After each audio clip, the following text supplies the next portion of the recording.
ഇത് സ്കന്ദപുരം ശ്രീ സുബ്രഹ്മണ്യ സ്വാമി ക്ഷേത്രം, അച്ചിനകം, കുമരകത്ത്. ഈ ക്ഷേത്രത്തിൽ നിന്നാണ് ശബരിമലയ്ക്ക് പോകുവാൻ വേണ്ടി ഞങ്ങൾ കെട്ടുമുറുക്കാൻ വേണ്ടി എത്തിയത്. കൈപ്പഴമുട്ടിലാണ്. ഈ ക്ഷേത്രത്തിൻ്റെ തൊട്ട് സമീപം തന്നെയാണ് വൈഫിൻ്റെ ചേടത്തിയുടെ വീട്. അപ്പം ചേടത്തിയുടെ ഭർത്താവ് കനകപ്പനും അവരുടെ മകൻ അതുലും ഞങ്ങൾ വിളിക്കുന്നത് കണ്ണപ്പൻ എന്നാണ്. ഞങ്ങൾ 3 പേരും കൂടിയാണ് ശബരിമലയിലേക്ക് യാത്ര പോകുന്നത്. അപ്പോൾ ക്ഷേത്രത്തിലെ കെട്ടുമുറുക്കൽ ചടങ്ങാണ് നടന്നുകൊണ്ടിരിക്കുന്നത്.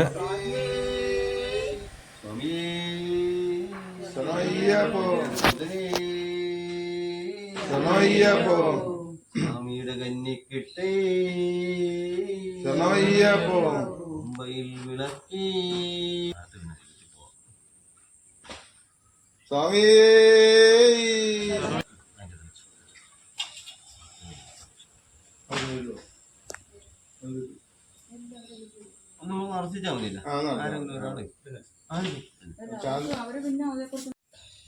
സ്വാമി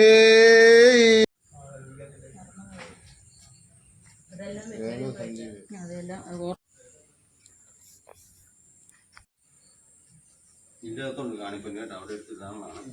പോയി കേട്ട് വെച്ചിട്ട്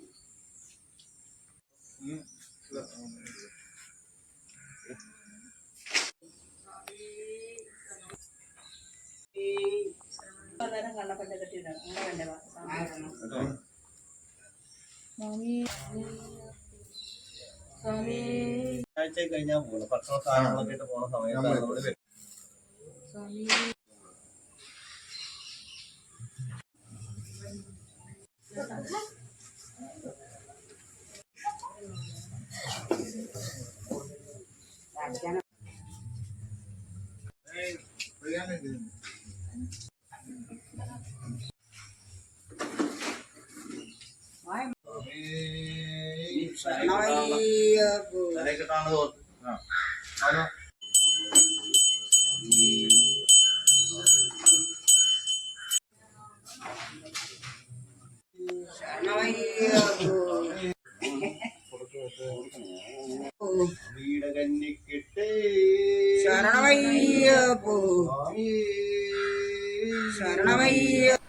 എല്ലാവർക്കും ദക്ഷിണയും കൊടുത്ത് കെട്ടുമുറുക്കി ഞങ്ങൾ ശബരിമലയിലേക്ക് യാത്രയാവുകയാണ്.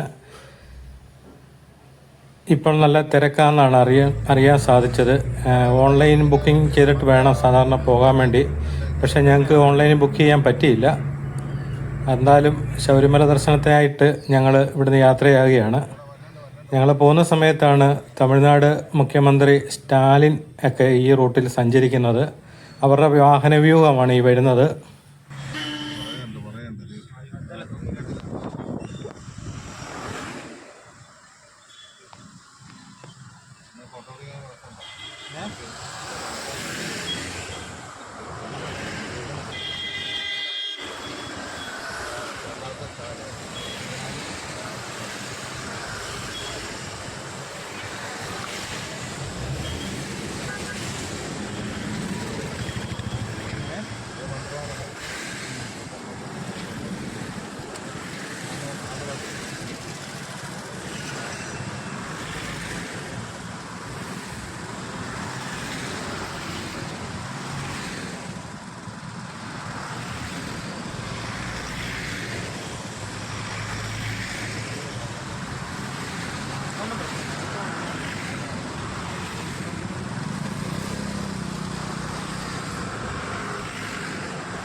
അങ്ങനെ ഞങ്ങൾ കുമരകം ചന്തക്കവല വഴി നേരെ കോട്ടയത്ത് വന്നു. കോട്ടയത്ത് നിന്ന് നേരെ പൊൻകുന്നം വഴി നേരെ എരുമേലിയിലേക്കാണ് യാത്രയാകുന്നത്. എന്നാൽ കോട്ടയത്തു നിന്ന് എരുമേലി റൂട്ടിൽ വലിയ വാഹനത്തിരക്കൊന്നും അനുഭവപ്പെട്ടില്ല.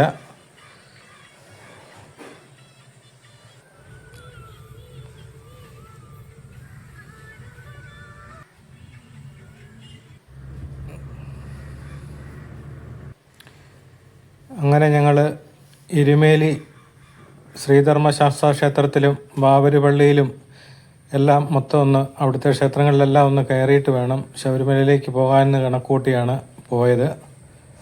അങ്ങനെ ഞങ്ങൾ എരുമേലിയിൽ എത്തിയിരിക്കുകയാണ്.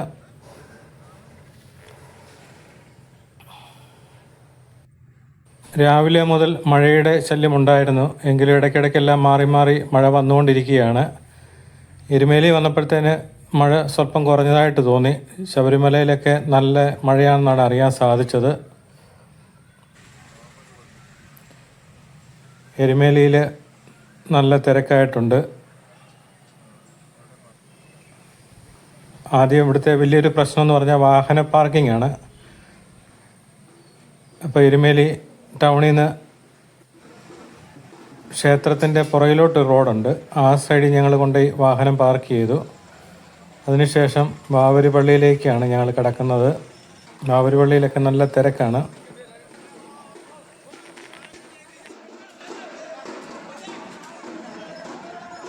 എരുമേലിയിൽ സ്ഥിതി ചെയ്യുന്ന ഒരു മുസ്ലിം ആരാധനാലയമാണ് വാവർ പള്ളി.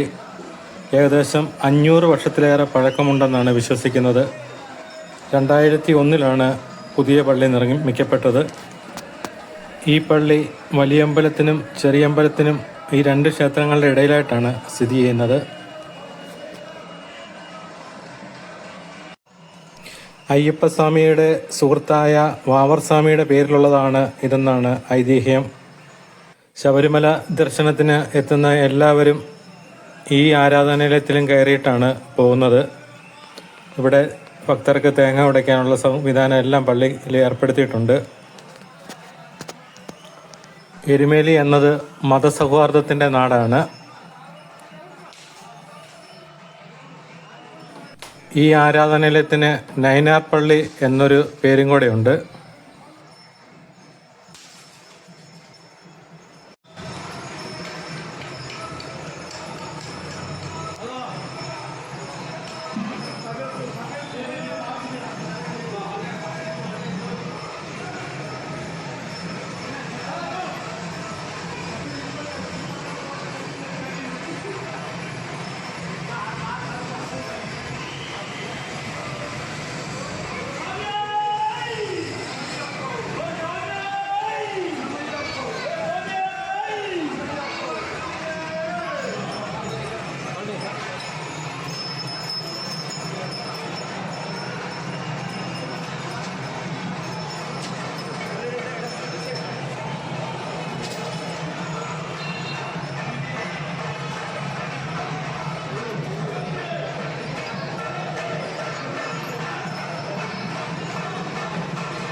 മധ്യകേരളത്തിലെ പ്രധാനപ്പെട്ട ഒരു ശാസ്താക്ഷേത്രമാണ് എരുമേലി ശ്രീധർമ്മ ശാസ്താക്ഷേത്രം. കയ്യിൽ അമ്പയന്തി കിഴക്കോട്ട് നോക്കി നിൽക്കുന്ന ശാസ്താവിനെയാണ് ഇവിടെ പ്രതിഷ്ഠിച്ചിട്ടുള്ളത്. കുംഭമാസത്തിലെ ഉത്രനാളിൽ ആറാട്ട് നടത്താൻ പാകത്തിന് 10 ദിവസത്തെ ഉത്സവമാണ് ഇവിടെയുള്ളത്. കൊച്ചമ്പലവും വലിയമ്പലവും തമ്മിൽ 1/2 കിലോമീറ്റർ മാത്രം ദൂരമേ ഉള്ളൂ. ശബരിമലയിൽ താന്ത്രികാവകാശമുള്ള താഴമൺ മഠക്കാർക്കാണ് ഈ ക്ഷേത്രത്തിലെയും താന്ത്രികാവകാശം. എരുമേലിയിലെ പേട്ടതുള്ളലാണ് അതിപ്രശസ്തമായിട്ടുള്ളത്. ഇവിടെ മുഴുവൻ സ്റ്റുഡിയോകളാണ്. അയ്യപ്പന്മാർക്ക് ഏറ്റവും കൂടുതൽ അന്യ സംസ്ഥാനക്കാരാണ് ഇവിടെ എത്തുന്നത്. ഏറ്റവും കൂടുതൽ കണ്ട സ്റ്റുഡിയോയിലൊക്കെ നല്ല തിരക്കാണ് ഫോട്ടോ എടുക്കാൻ വേണ്ടി. ആ സമയത്ത് തന്നെ നമുക്ക് പെട്ടെന്ന് തന്നെ ഫോട്ടോ കിട്ടും. ശബരിമല മോഡലുകളുള്ള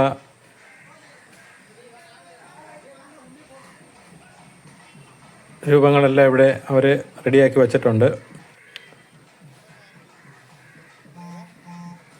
എരുമക്കൊല്ലി എന്ന സ്ഥലമാണ് പിന്നീട് എരുമേലി എന്നായി തീർന്നാണ് ഐതിഹ്യം.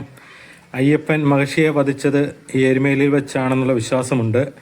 എരുമയുടെ രക്തം വീണ കുളം രുതിരക്കുളം എന്ന പേരിൽ ഇപ്പോൾ അറിയപ്പെടുന്നുണ്ട്.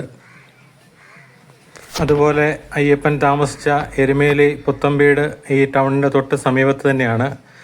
അവിടെ ആയുധങ്ങളും എല്ലാം വെച്ച് പൂജകളും കാര്യങ്ങളും ഒക്കെ നടക്കുന്നുണ്ട്. അത് നമുക്കെല്ലാവർക്കും സന്ദർശിക്കാൻ പറ്റുന്നതാണ്. എരുമേലി ക്ഷേത്രത്തിൽ ഭക്തർക്ക് അന്നദാനമുണ്ട്. അത് തികച്ചും സൗജന്യമാണ്. അപ്പം ഞങ്ങൾ ക്ഷേത്രത്തിനുള്ളിലേക്ക് കടന്നു. ക്ഷേത്രത്തിനുള്ളിൽ നല്ല തിരക്കാണ് അനുഭവപ്പെടുന്നത്. അതുപോലെ ഒരുപാട് മോഷണങ്ങളും പിടിച്ചുപറിയൊക്കെ ഈ ക്ഷേത്രങ്ങളിൽ നടക്കുന്നുണ്ട്. അവരുടെയൊക്കെ കള്ളന്മാരുടെയൊക്കെ ഫോട്ടോ അവിടെ പതിച്ചിട്ടുണ്ട്. പോലീസ് അധികാരികൾ മുന്നറിയിപ്പ് നൽകുന്നുണ്ട്.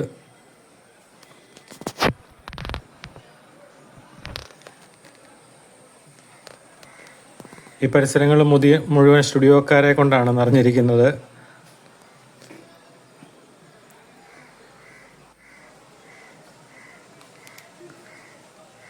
ക്ഷേത്രത്തിന് മുന്നിലത്തെ കടവാണ്. ഇവിടെ കുളിക്കുവാൻ നല്ല തിരക്കാണ്.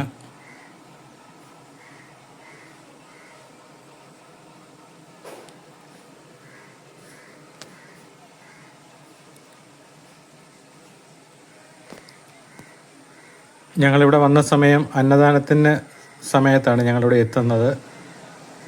മോഷ്ടാക്കളുടെ ചിത്രങ്ങളെല്ലാം ഇവിടെ പ്രദർശിപ്പിച്ചിട്ടുണ്ട്.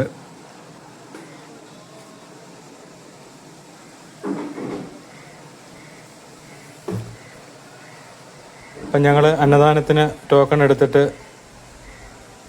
ക്ഷേത്രത്തിൻ്റെ തൊട്ട് പുറകുവശത്താണ് അന്നദാനം ക്രമീകരിച്ചിരിക്കുന്നത്. നട അടച്ചിരിക്കുകയാണ്.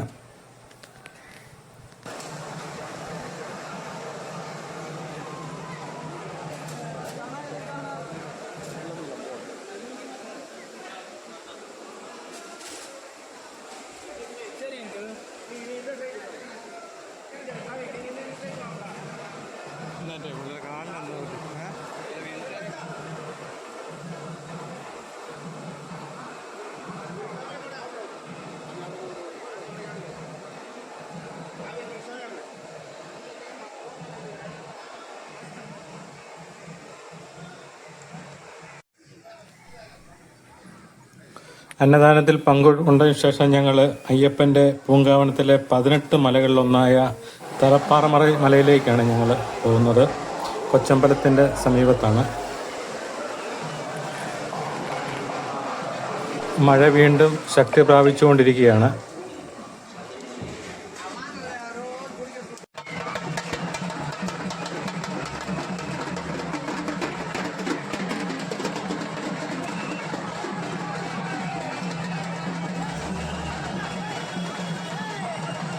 പന്തളം കൊട്ടാരത്തിലെ ജോലികൾ പൂർത്തിയാക്കിയതിനു ശേഷം മണികണ്ഠൻ പന്തള രാജാവിനോട് ശബരിമലയിലേക്കുള്ള തൻ്റെ യാത്രയെക്കുറിച്ച് അറിയിച്ചപ്പോൾ മണികണ്ഠന് യാത്രയിൽ വിശ്രമിക്കാനായിട്ടാണ് തലപ്പാറക്കോട്ട നിർമ്മിച്ച് നൽകിയതാണ് ഐതിഹ്യം.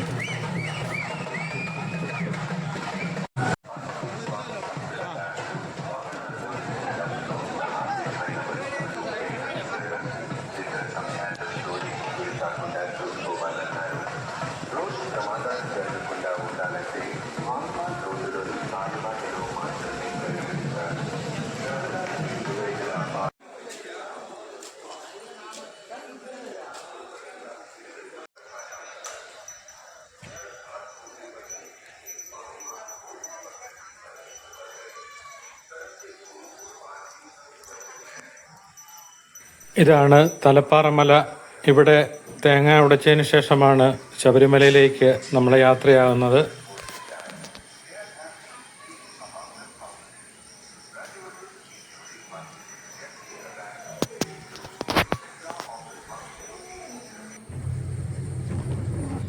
എരുമേലിയിൽ നിന്ന് 2 റൂട്ടാണ് ശബരിമലയിലേക്ക് പോകുന്നത്. ഒന്ന് എരുമേലി ധർമ്മശാസ്ത്ര ക്ഷേത്രത്തിൻ്റെ തൊട്ട് മുന്നിൽ കൂടെ ഒരു റോഡുണ്ട്, പക്ഷെ അതിൽ ഭയങ്കര കുത്തുകയറ്റവും ഒക്കെയാണ്. അതിലും എളുപ്പമായിട്ട് ഞങ്ങൾക്ക് തോന്നിയത് എരുമേലി ടൗണിൽ നിന്ന് ഇടത്തോട്ട് പോകുന്ന വഴിക്ക് തന്നെ ഒരു കാനനപാതയാണ്. ഇത് നല്ല വഴിയാണ്. ഇതിലെയാണ് ഞങ്ങൾ തിരഞ്ഞെടുത്തത്. വലിയ തിരക്കില്ലായിരുന്നു.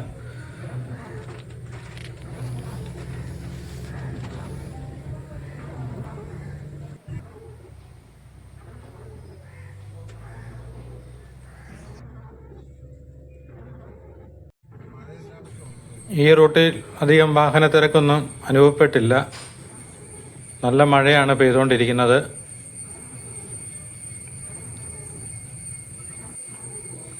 അങ്ങനെ ഞങ്ങൾ ശബരിമല കാനനപാതയിലേക്ക് കടക്കുകയാണ്.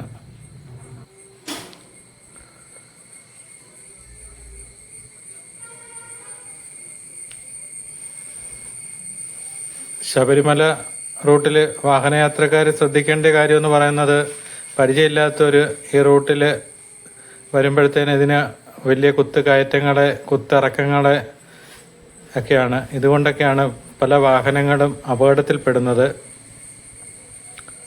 നമ്മുടെ സാധാരണ വഴിയിൽ ഓടിക്കുന്ന ഒരു പരിചയത്തിൽ ഈ റൂട്ടിൽ പോകാൻ പറ്റാത്ത അവസ്ഥയാണ്. അതുപോലെ ശ്രദ്ധിച്ച് വാഹനം ഓടിക്കണം. തമിഴ്നാട്ടിൽ നിന്നൊക്കെ വരുന്ന വാഹനയാത്രക്കാർ അവർ ഒന്നും നോക്കാറില്ല. അവർ കൊടും വളവിലൊക്കെ അവർ ഓവർടേക്ക് ചെയ്യുന്നു. അതുപോലെ ഈ റോഡിൻ്റെ താഴ്വശം എല്ലാം വലിയ കൊക്കകളൊക്കെയാണ്. അപ്പം കൂടുതൽ പ്രൊട്ടക്ഷന് വേണ്ടിയൊക്കെ അവിടെ ബാരിക്കേഡുകളൊക്കെ ഉണ്ടാക്കി വെച്ചിട്ടുണ്ടെങ്കിലും ഇതൊക്കെ തകർത്തുകൊണ്ടാണ് മിക്ക വാഹനങ്ങളും പോകുന്നത്.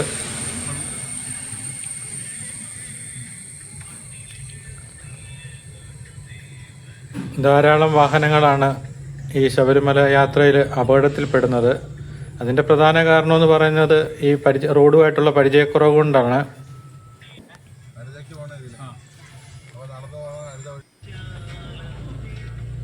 നമുക്ക് വാഹനം കടന്നു പോകാമെന്ന് ബോധ്യമുള്ള സ്ഥലങ്ങളിൽ മാത്രമേ ഓവർടേക്ക് ചെയ്യാൻ പാടുള്ളൂ. അല്ലാത്തടത്ത് ഓവർടേക്ക് ചെയ്യരുത്. ഭയങ്കര കൊടും വളവുകളൊക്കെയാണ്.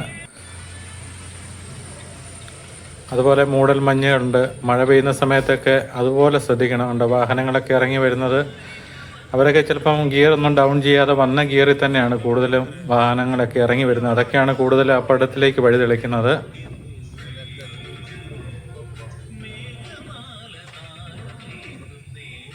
ഇനി ഞങ്ങളെ സംബന്ധിച്ചൊരു പ്രധാന കടമ്പ എന്ന് പറയുന്നത് നിലയ്ക്കലാണ്.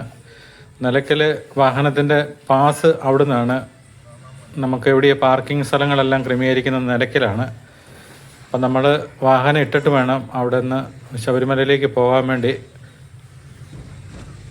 പിന്നെ ഒന്നാമത് ഓൺലൈനിൽ ബുക്ക് ചെയ്തിട്ടുമില്ല. അത് പമ്പയിൽ ചെന്നിട്ട് അവിടെ നിന്ന് ബുക്ക് ചെയ്തിട്ട് വേണം. പമ്പയിൽ അതിനുള്ള സ്പോട്ട് ബുക്കിംഗ് ഉണ്ട്. അവിടെ നിന്ന് ബുക്ക് ചെയ്തിട്ട് വേണം നമുക്ക് മലയിലേക്ക് കയറുവാൻ വേണ്ടി. അപ്പം പോലീസ് ഉദ്യോഗസ്ഥരോട് വാഹനം ഇട്ടിട്ട് പോകുന്ന കാര്യം പറഞ്ഞെങ്കിൽ മാത്രമേ ഉള്ളൂ നമ്മൾ പമ്പയിലോ ചാലക്കയത്തൊക്കെ ചക്കുപാലം ഒക്കെ നമുക്ക് പാർക്കിംഗ് കിട്ടത്തുള്ളൂ. അപ്പം നമ്മൾ നിലയ്ക്ക് വന്നിരിക്കുകയാണ്. ഇവിടം വരെയാണ് സാധാരണ വലിയ വാഹനങ്ങളൊക്കെ നിലയ്ക്ക് വരെയുള്ളൂ. പമ്പയെ കൊണ്ട് ആളെ ഇറക്കിയിട്ട് നിലയ്ക്കൽ വന്ന് പാർക്ക് ചെയ്യണം. ഇതാണ് നിലയ്ക്കൽ.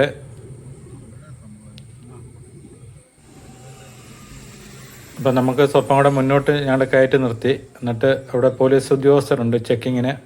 അവരോട് കാര്യങ്ങളൊക്കെ പറഞ്ഞു.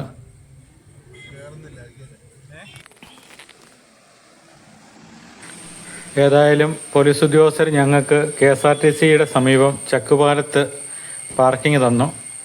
അതൊരു വലിയ അനുഗ്രഹമായി. അവിടുന്ന് പിന്നെ ഞങ്ങൾക്ക് തൊട്ടടുത്താണ് KSRTC ബസ് സ്റ്റാൻഡ്. അവിടുന്ന് പെട്ടെന്ന് പമ്പയിലേക്ക് ഇറങ്ങാൻ പറ്റും. അങ്ങനെ ഞങ്ങൾ ചക്കുപാലത്തേക്ക്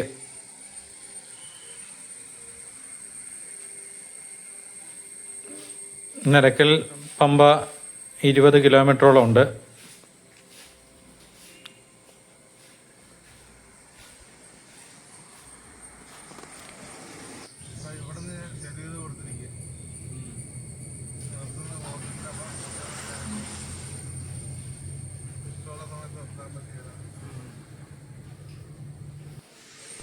അങ്ങനെ ഞങ്ങൾ വാഹനം സുരക്ഷിതമായിട്ട് പാർക്ക് ചെയ്തു. ഇതൊരു പാർക്കിംഗ് ഏരിയയാണ്.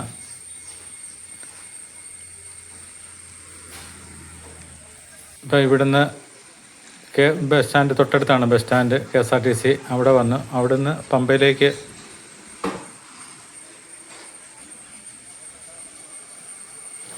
എപ്പോഴും വാഹന സൗകര്യങ്ങളുണ്ട്. പമ്പയിലേക്കാണേലും ഇപ്പം പോകാൻ വണ്ടി റെഡിയായി കിടക്കുകയാണ്. അപ്പം ഞങ്ങൾ KSRTCയിലെ എല്ലാ വണ്ടിയും പമ്പയിലേക്ക് അവിടുന്ന് വരുന്നത് ഇറങ്ങുന്നത്.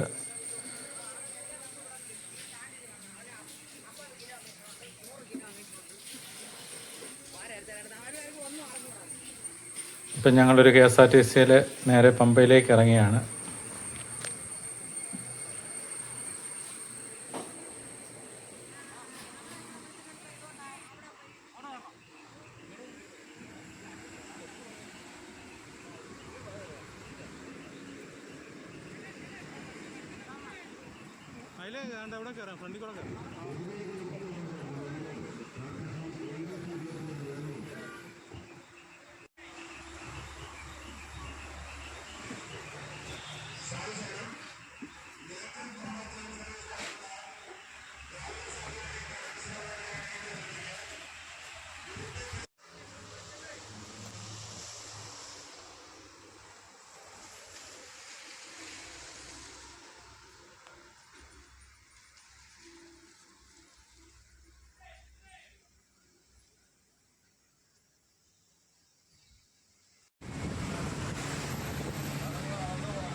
പമ്പയിലേക്ക് എത്തുമ്പോൾ നമുക്ക് മനസ്സിന് വല്ലാത്തൊരു ഫീലാണ്. കാരണം ഒരു കാടിൻ്റെ നടുക്കാണ്. ഇതുപോലെയുള്ളൊരു ചെറിയ പട്ടണം പോലെയാണ് പമ്പ. ഇവിടെ എല്ലാവിധ സംവിധാനങ്ങളും സജ്ജീകരണങ്ങളും ഹോസ്പിറ്റലുകളും എല്ലാ സംവിധാനങ്ങളും ഒരുക്കിയിട്ടുണ്ട്. ഏറ്റവും തിരക്കുള്ളൊരു ഏരിയയും കൂടെയാണ് പമ്പ. ഇപ്പോൾ ഇവിടെ വാഹനങ്ങളിൽ അയ്യപ്പന്മാരെ ഇവിടെ ഇറക്കിയിട്ടാണ് വാഹനങ്ങളെല്ലാം നിലക്കെ പോയി പാർക്ക് ചെയ്യുന്നത്. ഇവിടെ ഇപ്പം പാർക്കിംഗ് അനുവദിച്ചിട്ടില്ല.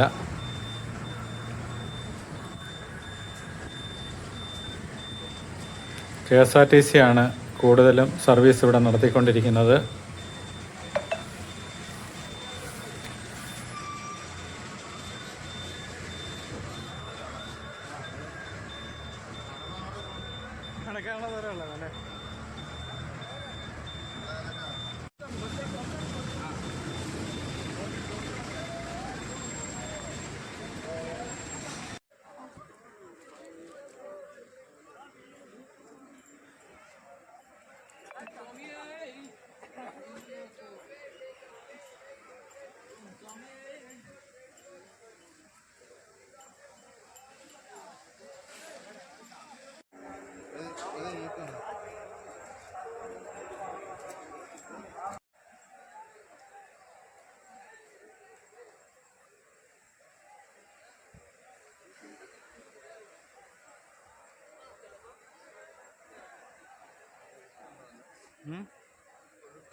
നമ്മൾ പമ്പയിലേക്ക് ഇറങ്ങുന്നത് ഈ പാലം വഴിയാണ്.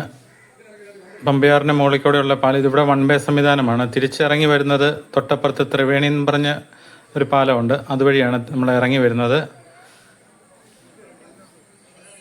പമ്പയിൽ നല്ല തിരക്കാണ്. പമ്പയിൽ കുളിച്ച് ബലിതർപ്പണവും നടത്തി ആണ് ശബരിമല കയറുന്നത്.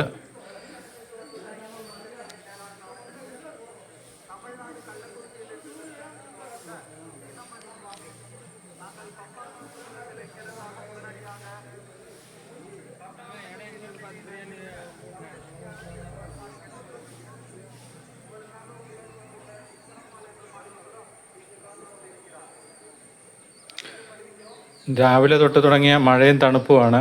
ഇപ്പം കുളിക്കാനൊരു സ്വല്പം മടിയുണ്ട്. പക്ഷേ പമ്പയിലെ വെള്ളത്തിൽ കുളി എന്ന് പറയുന്നത് അതൊരു പ്രത്യേക സുഖമാണ്.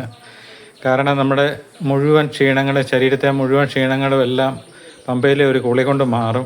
നമ്മൾ പമ്പയിൽ കുളി കഴിഞ്ഞാൽ കയറുമ്പോഴത്തേന് നമുക്ക് പ്രത്യേക ഒരു ഉണർവും ഉന്മേഷവുമാണ്. മല കയറുവാനുള്ള എല്ലാവിധ ഊർജവും തരുന്നത് ഈ പമ്പയാണ്.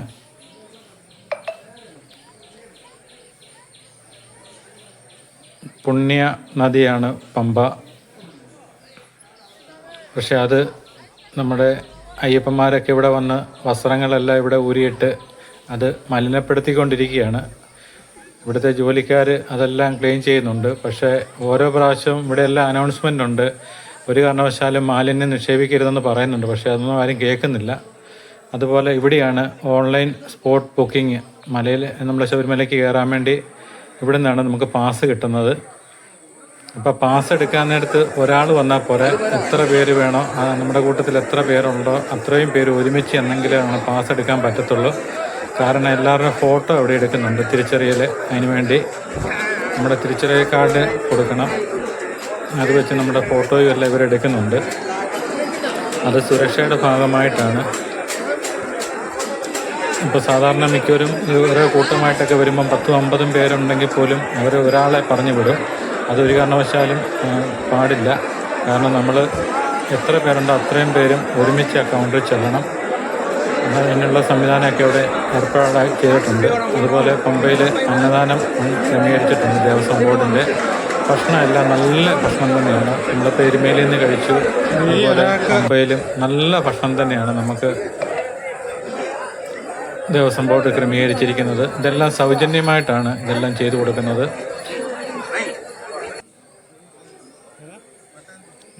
അപ്പം ഞങ്ങളിവിടെ ബുക്ക് ചെയ്യുന്ന സമയത്ത് അവിടുത്തെ ഉദ്യോഗസ്ഥർ അവർ 24 മണിക്കൂറും ഈ സേവനമുണ്ട്. നമുക്കിവിടെ വന്ന് തന്നെ ബുക്ക് ചെയ്യാം പെട്ടെന്ന്. ഇപ്പം ഈ ഒരു കാര്യം ഒന്ന് എല്ലാവരുടെയും ശ്രദ്ധയപ്പെടുത്തണമെന്ന് ആ ഉദ്യോഗസ്ഥർ എന്നോട് പറഞ്ഞു. കാരണം വീഡിയോ ചെയ്യുമ്പോഴത്തേന് ഇതൊന്ന് അറിയിച്ചേക്കാൻ പറഞ്ഞു. അപ്പം ഞങ്ങളുടെ 3 പേരുടെ പേരിൽ പാസ് എടുത്തു. കാരണം അത് സുരക്ഷ എന്ന് പറയുന്നത് പണ്ട് കാലത്തൊക്കെ ശബരിമലയിലൊക്കെ ഓരോ അപകടങ്ങളൊക്കെ നടന്ന സമയത്ത് എവിടുത്തുകാരാണോ ആരാണോ എന്നാണെന്നൊന്നും അറിയാൻ മേലാതെ വരുന്നുണ്ടായിരുന്നു. അതുകൊണ്ടാണ് ഇത്രയ്ക്കും നല്ല സുരക്ഷാ സംവിധാനങ്ങളും വരുന്ന തീർത്ഥാടകരുടെ മുഴുവൻ ലിസ്റ്റും കാര്യങ്ങളൊക്കെ ഇവിടെ എടുക്കുന്നത് അതിനുകൊണ്ടാണ്. അതൊരു സുരക്ഷയുടെ ഭാഗമായിട്ട് തന്നെയാണ്. പാസ് എടുത്തതിന് ശേഷം നമ്മൾ നേരെ കയറുന്നത് ഗണപതി ക്ഷേത്രത്തിലേക്കാണ്.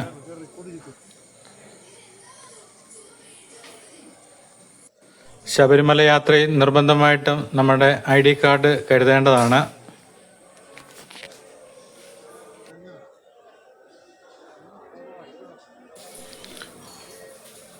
അപ്പം അങ്ങനെ ഞങ്ങൾ ഇവിടുന്ന് ഗണപതി ക്ഷേത്രത്തിലേക്ക് ഇടയ്ക്കുകയാണ്.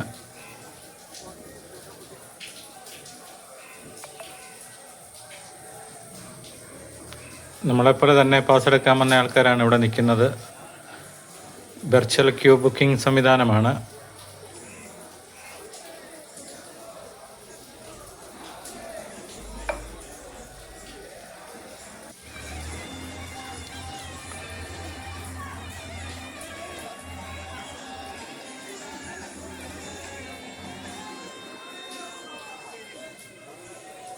അതുപോലെ ശബരിമലയുടെ മിക്ക സ്ഥലങ്ങളിലും ഫോട്ടോഗ്രാഫിയും വീഡിയോഗ്രാഫിയൊക്കെ നിരോധിച്ചിട്ടുണ്ട്.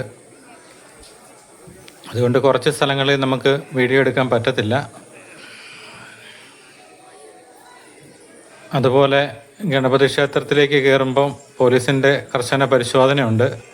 ഒരുപാട് ലഹരി വസ്തുക്കൾ അവിടെ പിടിച്ചിട്ടുണ്ട്. അപ്പം ഞാനവിടെ ചെന്നപ്പോൾ ഉദ്യോഗസ്ഥർ എന്നെ കാണിച്ചു. ഒരുപാട് സാധനങ്ങളാണ് ലഹരി, അയ്യപ്പന്മാരുടെ ഈ ഹാൻസ് അങ്ങനെയുള്ള സാധനങ്ങളൊക്കെ ഇവരെ പിടിച്ചിട്ടുണ്ട്.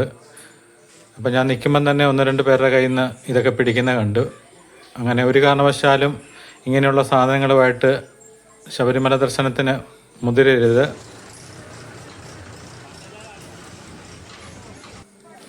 പന്തളം രാജാവിനോട് അനുമതി മേടിച്ചുകൊണ്ടാണ് നമ്മൾ ഗണപതി ക്ഷേത്രം കഴിഞ്ഞിട്ട് നേരെ മുന്നോട്ട് പോകുമ്പോൾ ക്ഷേത്രത്തിൻ്റെ അവിടെ വീഡിയോഗ്രാഫി നിരോധിച്ചാണ്. അതുകൊണ്ടാണ് അവിടെ എടുക്കാഞ്ഞത്. അപ്പോൾ അവിടുന്ന് നമ്മൾ നേരെ നീലിമല കയറുകയാണ്. ഇവിടം തൊട്ടാണ് തുടങ്ങുന്നത്. ഇവിടെ 2 പ്രധാനപ്പെട്ട പാതയുണ്ട്. ഒന്ന് സ്വാമി അയ്യപ്പൻ റോഡും ഉണ്ട്. നമുക്കൊന്ന് ഇതിലെ നേരെ ഇത് വലിയ കുത്തുകയറ്റാണ്. നീലിമല 2 റോഡിലേയും പോകാം. പക്ഷേ യാത്രയ്ക്ക് ആദ്യമായിട്ട് വരുന്നവരും നമ്മൾ ധൃതി വെക്കാതെ പോകുന്ന ആൾക്കാരെല്ലാം കഴിവതും നീലിമല തന്നെയാണ്, നീലിമല പാത തന്നെ ഉപയോഗിക്കുന്നതാണ് നല്ലത്. കാരണം നമുക്ക് ധാരാളം വിശ്രമിക്കാനുള്ള സംവിധാനങ്ങളുണ്ട്. അതുപോലെ ഡോക്ടർമാരുടെ സേവനമുണ്ട്. ഇത് കുത്തുകയറ്റാണ്. അപ്പം നിങ്ങൾക്കറിയാം 4-5 കിലോമീറ്ററോളം തുള്ളി പോലും നമുക്ക് കുറച്ച് സ്ഥലത്ത് മാത്രമേ ഉള്ളൂ ചില നിരപ്പായിട്ടുള്ള സ്ഥലം. ബാക്കിയുള്ളതെല്ലാം കുത്ത് കയറ്റമാണ്.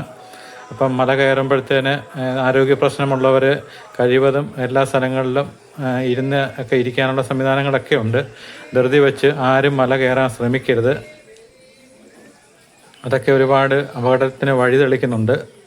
അപ്പം കഴിവതും വളരെ വിശ്രമിച്ച് തന്നെ യാത്ര തുടരുക. കുട്ടികളെ സംബന്ധിച്ച് അവർക്കൊരു പ്രശ്നമല്ല. അവർ നല്ല സ്പീഡിലാണ് മല കയറി പോകുന്നത്. അതുപോലെ മഴ പെയ്ത് റോഡെല്ലാം ചാലം പായൽ ഒക്കെ പിടിച്ച് കിടക്കുന്ന അവസ്ഥയും കൂടെ ആയതുകൊണ്ട് വളരെ ശ്രദ്ധിക്കണം. നിങ്ങൾക്ക് ഇത് കാണാം, കുത്തുകയറ്റം തന്നെയാണ്. അപ്പം ഞങ്ങൾ പല സ്ഥലങ്ങളിൽ ഞങ്ങൾ ഇതുപോലെ തന്നെ വിശ്രമിച്ചിട്ടാണ് യാത്ര തുടരുന്നത്.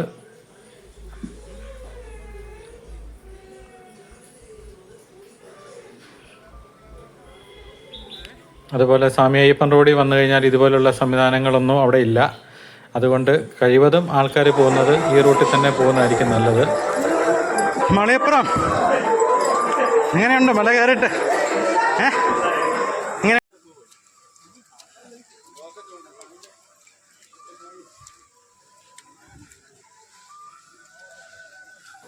മഴ പെയ്യുന്നുണ്ടെങ്കിലും അതൊന്നും നമ്മളെ യാതൊരു കാരണവശാലും ബാധിക്കുന്നില്ല. കാരണം ഉണ്ടല്ലോ, നിങ്ങൾക്കറിയാം, ഒരാൾ പോലും റെയിൻകോട്ട് പോലും ഇടാതെയാണ് മല കയറുന്നത്. കാരണം നമ്മൾ വേർത്ത് കുളിച്ചാണ് മുകളിലോട്ട് കയറിക്കൊണ്ടിരിക്കുന്നത്. എന്നാ മഴ പെയ്താലും അതുപോലെ ഇടയ്ക്കെല്ലാം ചുക്ക് കാപ്പിയുണ്ട്. അതുപോലെ വെള്ളമെല്ലാം മറ്റെല്ലാ സ്ഥലത്തും ക്രമീകരിച്ചിട്ടുണ്ട്. ഇത് അപ്പാച്ചിമേടാണ്. ഇവിടുത്തെ പ്രധാന വഴിപാടെന്ന് പറഞ്ഞത് ഉണ്ട വഴിപാടാണ്. അരിമാവ് കുഴച്ചെടുത്തുണ്ടാക്കിയ ഉണ്ടകൾ അപ്പാച്ചിമേടിൻ്റെ ഗർത്തങ്ങളിലേക്ക് എറിയുമ്പോൾ ദുർഭൂതങ്ങളെ പ്രീതിപ്പെടുത്തുകയാണ് ചെയ്യുന്നത്. ഭഗവാന്റെ സന്നിധിയിലേക്ക് എത്തുമ്പോൾ ഭഗവാന് സമർപ്പിക്കാനുള്ള ഭക്ഷ്യവസ്തുക്കൾ മാത്രം മതിയെന്നുള്ള താല്പര്യത്തിലാണ് ഇവിടെ നമ്മൾ ഈ വഴിപാടുകളൊക്കെ ചെയ്യുന്നത്.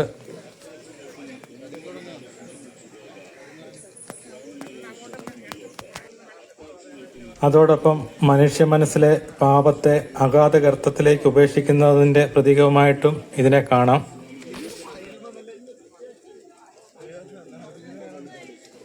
ഈ റോഡും ഒരു കാലത്ത് ഭയങ്കര ദുർഘടമായിരുന്നു. കല്ലും മുള്ളും മാത്രമേ ഉള്ളായിരുന്നു.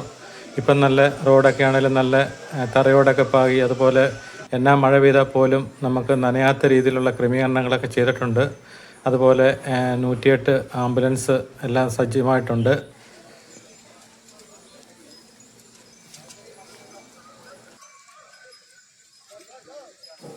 നേരം ഇരുട്ടി തുടങ്ങിയിരിക്കുകയാണ്.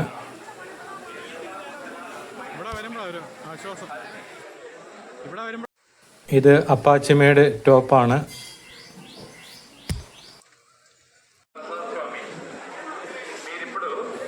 ഞങ്ങൾ ഗ്ലൂക്കോസൊക്കെ മേടിച്ച് കഴിച്ചാണ് അവിടെ കുറച്ച് സമയം വിശ്രമിച്ചിട്ടൊക്കെയാണ് യാത്ര തുടരുന്നത്. ഇനിയും കുത്തുകയറ്റം കയറാൻ കിടക്കുകയാണ്.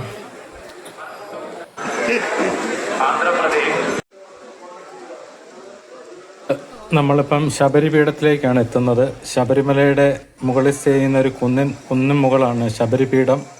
രാമായണ കഥയിലെ കഥാപാത്രമായ ശബരിയുടെ പേരിൽ അറിയപ്പെടുന്നതാണ് ഈ സ്ഥലം. ശ്രീരാമൻ്റെയും ശബരിയുടെയും അനുഗ്രഹത്തിൻ്റെ പ്രതീകമായി ഭക്തർ ഇതിനെ കണക്കാക്കുന്നു.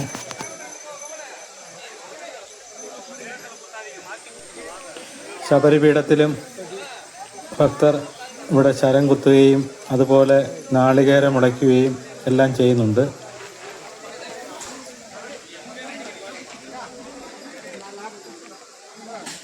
രാമായണത്തിൽ വനവാസകാലത്ത് ശ്രീരാമൻ ശബരിക്ക് മോക്ഷം നൽകിയ സ്ഥലമാണ് ശബരിപീഠമെന്നും വിശ്വസിക്കപ്പെടുന്നുണ്ട്.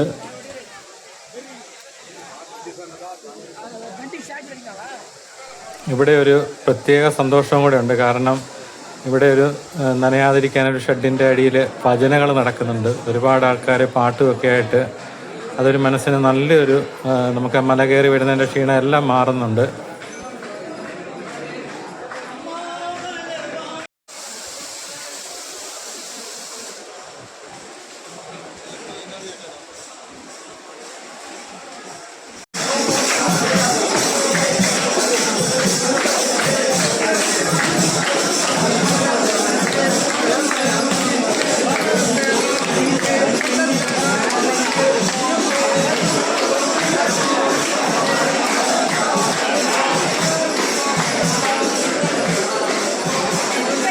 ഇനി നമ്മൾ എത്തുന്നത് ശരംകുത്തിയിലേക്കാണ്. ശബരിമലയിലേക്ക് അയ്യപ്പസ്വാമി എത്തുമ്പോൾ കൈവശമുണ്ടായിരുന്ന എല്ലാ ആയുധങ്ങളും ഉപേക്ഷിച്ച സ്ഥലമാണ് ശരംകുത്തി. ഇതിൻ്റെ സ്മരണ പുതുക്കിയാണ് തീർത്ഥാടകർ ശരംകുത്തിയിൽ ശരക്കുൾ കുത്തുന്നത്. കന്നി അയ്യപ്പന്മാരായിട്ടെത്തുന്ന ആൾക്കാർ മുഴുവൻ ഇവിടെ ശരം കുത്തിയിട്ടാണ് യാത്ര തുടരുന്നത്. എന്നാൽ ശ്രീരാമൻ്റെ പാദപർശത്താൽ ശബരിക്ക് മോക്ഷം കിട്ടിയ ശബരിപീഠത്തിലും അവിടെ നാളികേരമുടച്ചും കർപ്പൂരം കത്തിച്ചും അതുപോലെ അവിടെയും ശരക്കുൾ കുത്തുന്നുണ്ട്.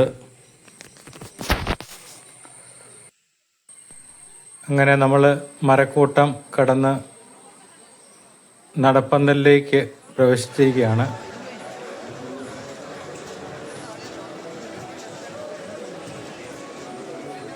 നല്ല തിരക്കാണ് നടപ്പന്തലിൽ അനുഭവപ്പെട്ടുകൊണ്ടിരിക്കുന്നത്. അത് മഴയും കൂടെ ആയതുകൊണ്ടാണ് കൂടുതലും. ഇവിടെയാണ് അയ്യപ്പന്മാരെ ബ്ലോക്ക് ചെയ്ത് നിർത്തിയിരിക്കുകയാണ്. ഓരോ ഘട്ടം ഘട്ടമായിട്ടാണ് ആൾക്കാരെ ഇവിടുന്ന് സന്നിധാനത്തേക്ക് കടത്തിവിടുന്നത്. ഇവിടെ ഏറെക്കുറെ ഞങ്ങൾ 1 മണിക്കൂറോളം ഇതിനുള്ളിൽ നിൽക്കേണ്ടതായിട്ട് വന്നു. അതുകൊണ്ട് ആകപ്പാടെ ഒരു തിരക്കെന്ന് പറഞ്ഞാൽ ഇവിടെയൊക്കെ ഒരു ദിവസം മുഴുവൻ കാത്തു നിൽക്കുന്ന ആൾക്കാരും ഉണ്ടായിട്ടുണ്ട്. അതുപോലെ തിരക്ക് വരുന്നുണ്ട്. അതുപോലെ ഞങ്ങൾക്ക് 1 മണിക്കൂറേ കാത്തു നിൽക്കേണ്ടി വന്നുള്ളൂ.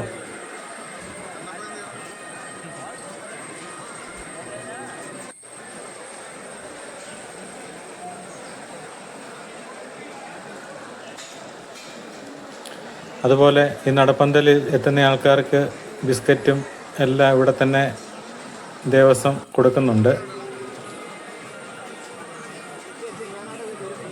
കുട്ടികൾക്കൊക്കെ പ്രത്യേക ക്യൂ ഉണ്ട്. കുട്ടികളുമായിട്ട് വരുന്നവർക്ക് ഇതിൻ്റെ അകത്ത് ക്യൂ നിൽക്കണ്ട. അവർക്ക് ഇപ്പുറത്തെ സൈഡിൽ കൂടെ വേറെ വഴി ക്രമീകരിച്ചിട്ടുണ്ട്. അത് ആ മരക്കൂട്ടത്തു നിന്ന് കടക്കുമ്പം തന്നെ അവരോട് ഒരു ഉദ്യോഗസ്ഥരോട് പറയുമ്പോൾ അവർ അത് ക്രമീകരിക്കുന്നുണ്ട്.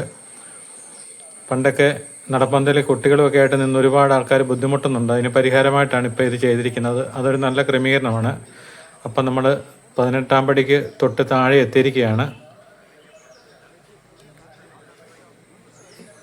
ഇപ്പോൾ ഇവിടെ വെച്ച് നമ്മൾ 18-ാം പടിക്കൽ ഉടയ്ക്കാനുള്ള നാളികേരം ഒക്കെ എടുത്തു എല്ലാം ക്രമീകരിച്ചുകൊണ്ടിരിക്കുകയാണ്. നല്ല തിരക്കാണ് 18-ാം പടിയിൽ അനുഭവപ്പെട്ടുകൊണ്ടിരിക്കുന്നത്.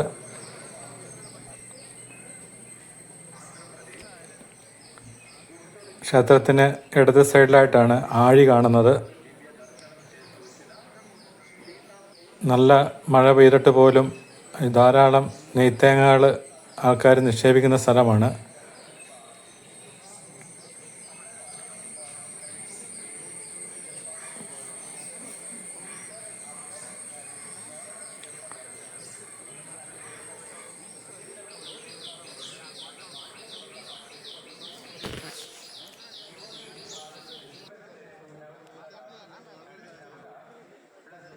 അതുപോലെ സന്നിധാനത്ത് ക്യാമറ വീഡിയോ ഒക്കെ നിരോധിച്ചിരിക്കുകയാണ്. അതുകൊണ്ട് അവിടുത്തെ കുറച്ച് ഭാഗങ്ങളെ നമുക്ക് എടുക്കാൻ പറ്റുള്ളൂ. അതുപോലെ മഴയുള്ളതുകൊണ്ട് നമുക്ക് ദേവസ്വം ബോർഡിന് തന്നെ അവിടെ പൂക്കൾ ഒരുക്കുന്ന സ്ഥലത്ത് നമുക്ക് കുറച്ച് സമയം വിശ്രമിക്കാൻ സമയം കിട്ടി.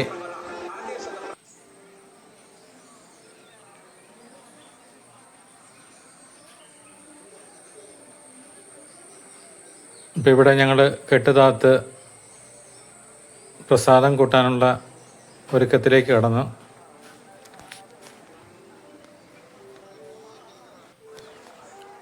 അതായത് ഇവിടെ അങ്ങനെ ആരും വലിയ തിരക്കില്ലാത്തതുകൊണ്ടായിരിക്കും ഇങ്ങോട്ടങ്ങനെ ആരും വന്നില്ല. അതുകൊണ്ട് ഞങ്ങൾക്ക് വളരെ സൗകര്യപ്രദമായ ഒരു സ്ഥലമാണ് കിട്ടിയത്. അതിനുശേഷം ഞങ്ങൾ മാളികപ്പുറത്തേക്ക് കടന്നു. ഏതായാലും ഞങ്ങൾക്ക് നല്ല രീതിയിൽ തൊഴാൻ പറ്റി.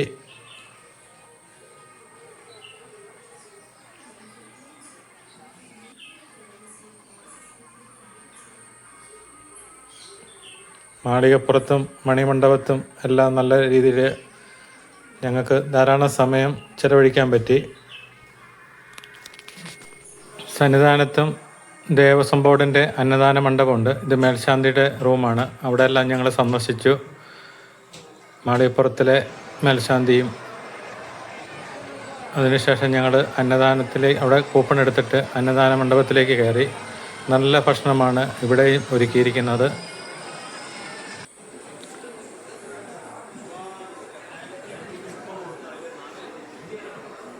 അതിനുശേഷം ഞങ്ങൾ നെയ്യഭിഷേകത്തിനുള്ള കൂപ്പൺ എടുത്തു. വൈകിട്ട് ഈ അന്നദാന മണ്ഡപത്തിന് തൊട്ട് മുകളിൽ വിശ്രമ സ്ഥലമുണ്ട്. അവിടെയാണ് വൈകിട്ട് ഞങ്ങൾ കിടന്നത്. പുലർച്ചെ നെയ്യഭിഷേകവും കഴിഞ്ഞിട്ട് മലയിറങ്ങാമെന്ന് വിചാരിച്ചു.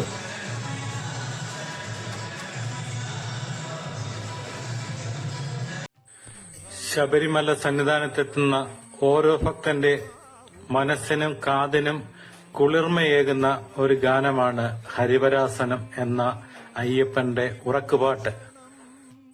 അത്താഴ പൂജയ്ക്ക് ശേഷം നടയടയ്ക്കുന്ന സമയത്ത് 11 മണിയോടുകൂടി മുഴങ്ങുന്ന ഈ ഹരിവരാസനം നമുക്ക് എവിടുന്നാണ് വരുന്നതെന്ന് നോക്കാം.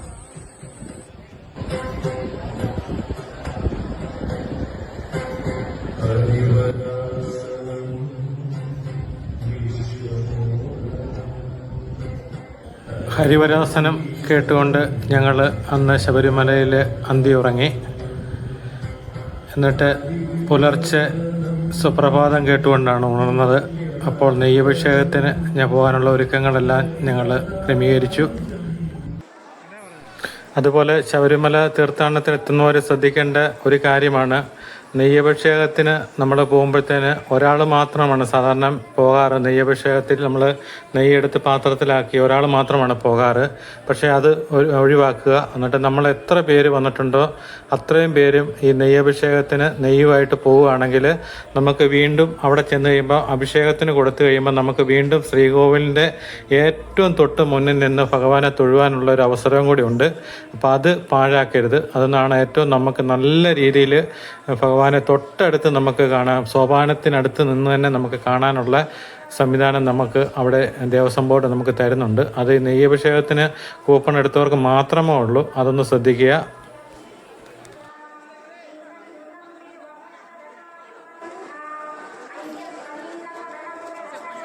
അതുപോലെ പുലർച്ചെ ശബരിമലയിലെ സുപ്രഭാതം കേക്ക് എന്ന് പറയുന്നത് നമ്മുടെ കണ്ണിനും കാതിനും മനസ്സിനും കുളിർമയുള്ളൊരു സംഗീതമാണ്.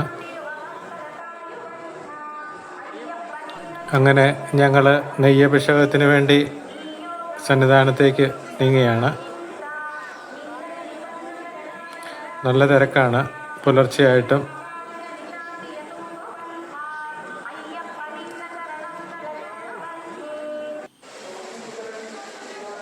അങ്ങനെ ഞങ്ങൾ നെയ്യഭിഷേകവും ചെയ്ത് അതുപോലെ ശ്രീകോവിലിൽ സോപാനത്തിനടുത്ത് നിന്നുകൊണ്ട് ഭഗവാനെ നല്ല ദർശനവും ഞങ്ങൾക്ക് സാധ്യമാക്കി തന്നു. അതിനുശേഷം ഞങ്ങൾ താഴേക്ക് ഇറങ്ങി.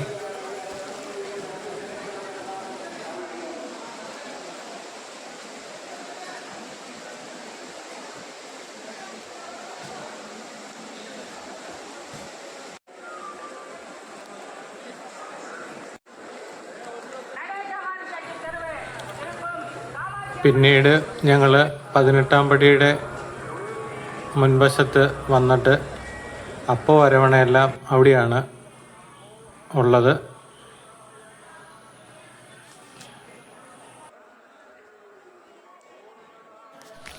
അപ്പവും അരവണയും എല്ലാം ബോക്സായിട്ടുണ്ട്. അപ്പോൾ അത് മേടിച്ചതാകുമ്പോൾ നമുക്ക് പെട്ടെന്ന് കൊണ്ടുപോകാനൊക്കെ സൗകര്യമുണ്ട്. ഇവിടെ ഗൂഗിൾ പേ സംവിധാനം ഇല്ല കേട്ടോ. അവിടെ എഴുതി വെച്ചിട്ടുണ്ട് ഗൂഗിൾ പേ സംവിധാനം ഇല്ലെന്നും പറഞ്ഞ് എഴുതി വെച്ചിട്ടുണ്ട്. അതുപോലെ തന്നെ മലയിറങ്ങി കഴിയുമ്പോൾ ഞാൻ എൻ്റെ അറിവിൽ കേട്ട കാര്യങ്ങളാണ്. കുറേ കാര്യങ്ങളൊക്കെ നമ്മുടെ ശബരിമല ദർശനവുമായിട്ട് ബന്ധപ്പെട്ടുള്ള കാര്യങ്ങൾ ശ്രദ്ധിച്ചപ്പോൾ തന്നെ ഒരു പ്രധാനപ്പെട്ട ഒരു കാര്യമായിട്ടാണ് എനിക്ക് തോന്നിയത്. കാരണം ശബരിമല സന്നിധാനത്തു നിന്ന് നമ്മൾ ഇറങ്ങിക്കഴിഞ്ഞാൽ ഒരു കാരണവശാലും പമ്പയിൽ കുളിക്കുവാൻ പാടില്ല എന്നുള്ളതാണ്. അതുപോലെ നമ്മൾ സന്നിധിയിൽ നിന്ന് നേരെ നമ്മുടെ ഭവനത്തിൽ മാത്രമേ വന്ന് കയറാവുള്ളൂ എന്നാണ്. അതിനുശേഷം വീട്ടിൽ വന്ന് അല്ലെങ്കിൽ കെട്ടുമുറുക്കുന്ന പന്തൽ വെച്ച് മാല ഊരി വീട്ടിൽ വന്ന് ശേഷം മാത്രമേ നമ്മൾ വീട്ടിലെ കുളിക്കാവുള്ളൂ എന്നാണ് അതിൻ്റെ ഒരു ശാസ്ത്രമായിട്ട് ഒരുപാട് ആൾക്കാർ ഇതിനു മുമ്പ് പോയ ആൾക്കാരെല്ലാം പറഞ്ഞു കേട്ട ഒരു അറിവാണ്. അത് സത്യമാണെന്നാണ് എനിക്ക് തോന്നുന്നത്. കാരണം നമ്മൾ മല കയറിയതിൻ്റെ പുണ്യമായിട്ടാണ് നമ്മൾ ഭവനത്തിലെത്തുന്നത്. അത് നമ്മുടെ ഭവനത്തിന് വേണ്ടിയിട്ടാണ് നമ്മൾ പോകുന്നത്. അപ്പോൾ അത് ആ ഭവനത്തിൽ തന്നെ വന്ന് നമ്മൾ കയറി വേണം ഈ കാര്യങ്ങളെല്ലാം ചെയ്യുവാൻ വേണ്ടി. അതുകൊണ്ട് മറ്റ് സ്ഥലങ്ങളിൽ ഇറങ്ങുകയോ കുളിക്കുകയോ അങ്ങനെയുള്ള കാര്യങ്ങളൊന്നും ചെയ്യരുതെന്നാണ് ഒരുപാട് പെരിയസ്വാമിമാരോടൊക്കെ തിരക്കിയപ്പോൾ കിട്ടിയൊരു അഭിപ്രായമാണ്. അപ്പം നിങ്ങൾക്ക് അതിൻ്റെ അകത്ത് എന്തെങ്കിലും മറുപടിയായിട്ട് പറയാനുണ്ടെങ്കിൽ ഒന്ന് കമൻറ്റ് ചെയ്യുക.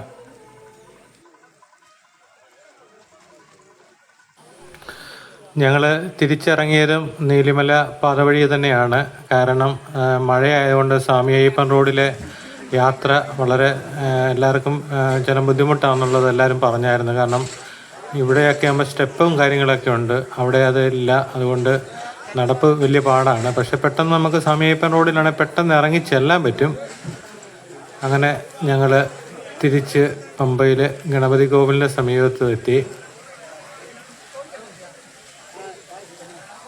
മഴയ്ക്ക് യാതൊരു മാറ്റവും ഇല്ല.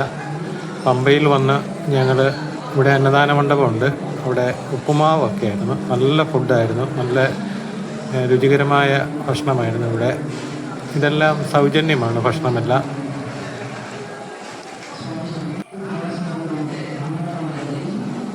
പമ്പയിൽ നമ്മൾ പാലത്തേക്ക് വന്നിറങ്ങുമ്പോഴത്തേന് എൻ്റെ രണ്ടാം നിലയിലാണ്, കെട്ടിടത്തിൻ്റെ രണ്ടാം നിലയിലാണ് അന്നദാന മണ്ഡപം.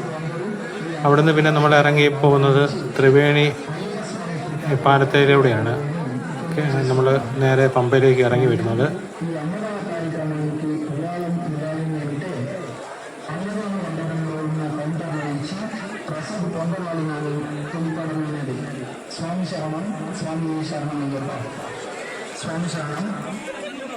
ഈ രണ്ടാം നിലയിലാണ് അന്നദാന മണ്ഡപം, നമുക്കവിടെ തന്നെ കാണാം. ഞങ്ങൾ അന്നദാനമെല്ലാം കഴിച്ചിട്ട് താഴെ ഇറങ്ങി. നമ്മുടെ ഈ ഷെഡ് പോലെ കാണുന്നതാണ്, അവിടെ വിരി വെക്കാൻ വേണ്ടി ഒരുക്കിയിരിക്കുന്നതാണ്. അതുപോലെ വലത് സൈഡിലെ ഷെഡ് പോലെ കാണുന്നത് അവിടെ ബലിതർപ്പണ ചടങ്ങുകളൊക്കെ നടക്കാൻ വേണ്ടി അവിടെ ക്രമീകരിച്ചിട്ടുണ്ട്.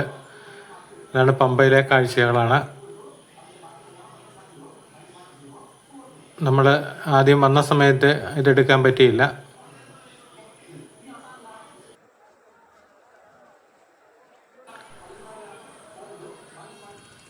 ഇത് ത്രിവേണിയാണ്.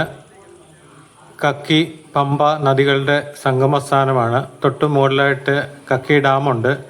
പമ്പയിൽ ജലനിരപ്പ് കുറയുന്ന സമയത്തൊക്കെ കക്കി ഡാം തുറന്നു വിടുകയൊക്കെ ചെയ്യുന്നത് വാർത്തകളിലൊക്കെ നിങ്ങൾ കേട്ട് കാണും. ഇത് ത്രിവേണി പാലമാണ്.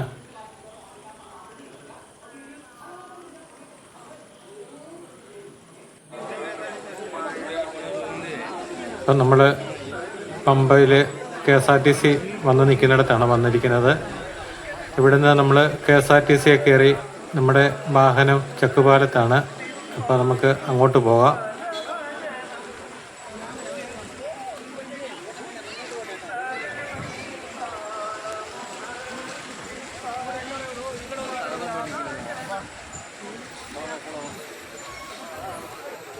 ഇവിടെ നിന്നാണ് നിലയ്ക്കലോട്ടൊക്കെ KSRTC ട്രിപ്പ് അടിക്കുന്നത്. അപ്പം നമ്മൾ വാഹനത്തിൻ്റെ അടുത്തെത്തി. അങ്ങനെ നമ്മൾ തിരിച്ച് ശബരിമല ദർശനം പൂർത്തിയാക്കിയ ശേഷം നമ്മൾ നാട്ടിലേക്ക് മടങ്ങുകയാണ്. മഴ വീണ്ടും തുടർന്നുകൊണ്ടേയിരിക്കുന്നു.